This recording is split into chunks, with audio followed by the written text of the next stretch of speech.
Piang at Colette pinisilip ang ganap bago mag-perform. Kim at Darren nagkulitan. Na healing, sabi nila kailangan mo minsan i-heal yung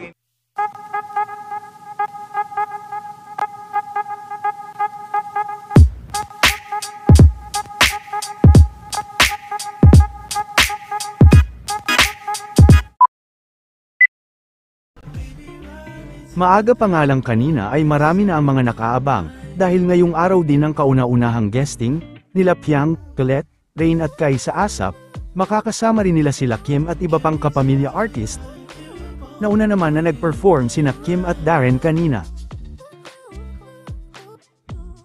Tamang asara naman sina Darren at Kim bago ang performance, samantala biglaan din na napa-live kanina sina Piang at Colette. Opisyal na din na inanunsyo na isang buwan makakasama sa ASAP si Piang. na healing, sabi nila kailangan mo minsan i-heal yung inner child mo. Sabi nung isa, ito po ang tunay na healing. Besi ang aga, nakakairita. Nakakairita. Ang tunay na healing ay yung healing ni Camille Prats. Healing. What po sino? Best sample nga pa. Ganda oh. Ganda ng A-above oh. Tingnan mo yung A-above na yan. Ay grabe, sobrang lapit. Aba, hindi yan malapit. Para makita nga yung ano. Yan. Oh, parang si Mika oh. Kabog. Mika? Mika sa lang ako. Uy, ang ganda yun. Ano?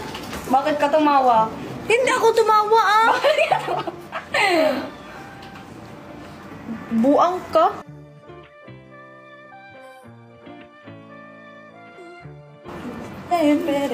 Hi po. I guess